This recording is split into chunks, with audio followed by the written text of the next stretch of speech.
All right, traders, welcome to today's recap. This is Christian from Hertz, Tribeca Trade Group, and it is January 7th, 2020. It is Tuesday, and a quick review of the price action for today.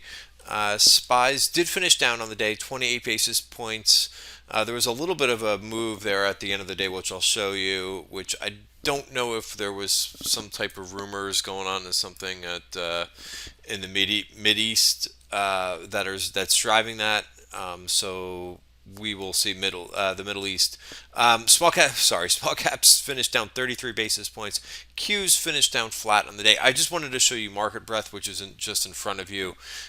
You could see that there was pretty negative breadth throughout the day. It didn't really change too much. You could see that the Nasdaq there was 428 decliners versus 1175 advancers. You could see also for the S&P 304 on the decliner side and 198 for advancing. So market breadth kind of taking a step back, even though it was a really good trading day again today. I'll talk about some of the things. There were some things that had momentum. This is what the advanced decline line looks like. This does not update for today's price action, yesterday's price action. You can see it's still pretty strong. So not really seeing any major divergences. The indices were down today, so you would think that the decliners outweighed the advancers, but there's a lot. Nasdaq. I mean, there's quite a bit more declining issues. So I think that's quite normal. What we said in the beginning of the day. You can find my comments in the trading room, but I was thinking that we would see a little bit of a pullback on the open. Especially when we seem to have economics at 10 o'clock. We had a lot of key maybe I shouldn't say key information that came out, but I think pretty significant. The non-manufacturing ISM number came in at 55, so that did come in above expectations. Durable goods were not that good, so this kind of balanced itself out. But I think bottom line, if this number was weak, like around below 50 or close to 50, I think the market would have tanked. So I think this was a good number that came in. Remember, the ISM is more of a leading indicator. But I think there's still, like, after a day like yesterday, you kind of have to forget, even though that there was a big buy imbalance yesterday, you kind of just have to forget about that. It's like a day-to-day thing. Sometimes there's big buy imbalance orders at the end of the day, and they don't really carry over to the next day. So we kind of got through that today. And it was a pretty choppy day overall. I've got the 1 hour chart. We tried to advance a couple times today and just didn't have the power to kind of get through. And even the 5 minute bar, you could see we're actually coming back a little bit. So I don't know if there's any truth to that. But we were kind of sliding throughout the day, right? We were sliding around the open. Came into the point of control and then just kind of, very tight range. You could see for tomorrow's value area how tight this is going to be, right? Tomorrow's value area is based on today's price action, right? So you could see that very, very thin value area for tomorrow because the price action was extremely tight. So, I'm kind of undecided. I have to kind of think about what to expect for tomorrow. Being that the price action was a little bit lackluster and breadth was a little bit light, maybe we needed a little bit of digestion, but I'm not too sure that we're gonna have another big day like we had yesterday either. I think odds are we get maybe a little bit more choppy price action and so forth. And going through the theme of the day, more rotation in sectors and chop and indices. I think, and our trading room was really on top of this yesterday when those microchip MCHP, when those results came in last night. We thought that semis had a good chance to rally pretty decently today, and that they were the best performing sector. So again, just the power of our trading room, figuring out where the momentum could be for today. Really good, and if you look on the top right, you could see all these option trades. So the option trades were basically, now there's a couple one-offs in here too, but a lot of the option activity was happening in the semi space. Again, and a lot of upgrades, a lot of broker notes this morning. a few of the semis also got upgraded this morning, and price targets were increased, so that always helps as well with momentum. But you could see two big groups that you saw a lot of call action in today. They were the semiconductors. Intel keeps seeing call activity, even though that's not one of my favorite chips. Qualcomm saw some calls, Applied Material, and I think there was maybe a couple other small orders as well in some other chips. ASML was another one. Uh, and then also in the Chinese internet names, right? That's continuing. That's something that we've seen for a while now. But things like TCOM, which I participated in today, I traded today. IQ saw some more calls again. JD is seeing some call activity. PDD, so there's definitely an appetite for these names, right? So that was today's semis were the best performing group. Chinese internets were also up, close to 1% on the day, and I think a lot of these charts look pretty constructive. We're also seeing, yesterday we saw a block of FXI calls, the China ETF that did increase open interest. We saw some EEM activity too today. Tough to read to see if these were bought because the implied volatility did not go up in this order. And maybe some were being rolled, even though they weren't at the same time. But you can see about 10 minutes before the some out of the money stuff. But normally when I see out of the money stuff like this, I tend to think it's kind of lotto-ish. But look at the size: 530,000 on one order, 543. So someone may be looking for something at the end of the month. Of course, we have the trade deal that's supposed to get signed. But I always question why they go that far out of the money with such a big bet. Like, I don't know why they wouldn't go a little bit closer to the money and lesser contracts, but I don't know. I'm not, maybe they've got a reason for doing it that way, or they could be, it could be even though they went up above the ask. I looked these things, right after they put those up, they weren't trading at 22 cents. And like I said, the implied volatility did not go up. But so it could be that it's a covered call type situation too. Let me just see where these things finished. But you can see 51,000 of those went up. The implied volatility did go back to about flat because when they were purchased, it was about like a negative 1.8, 1.9 there, and the implied volatility. So it could be that they were bought. So again, it's just tough to tell if you don't see a big jump in implied volatility. Energy names, kind of interesting. Oil services did not do well, and the equally weighted ETF did do well. I don't know, is there a dividend in there or something? I don't know. It's very odd to see that again.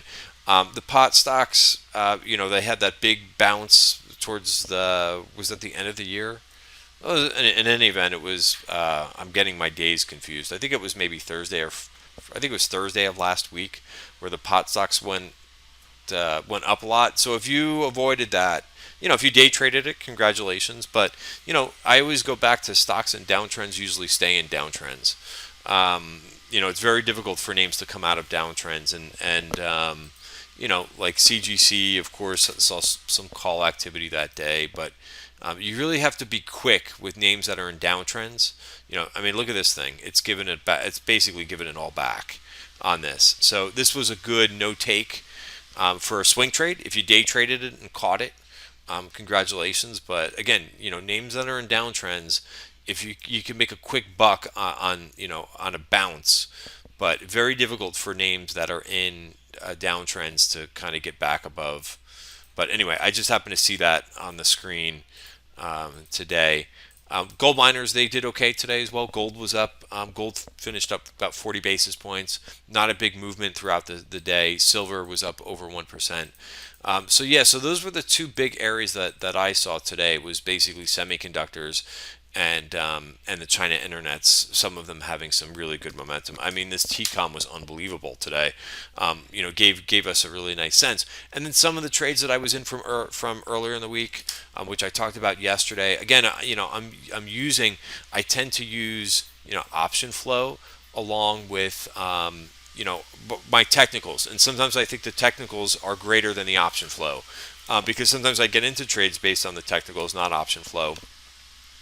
And you never know, like, if you saw a call buyer in a name, you never know like what they're doing if they're hedging with stock, and you never know what their position is too. But look at this data dog.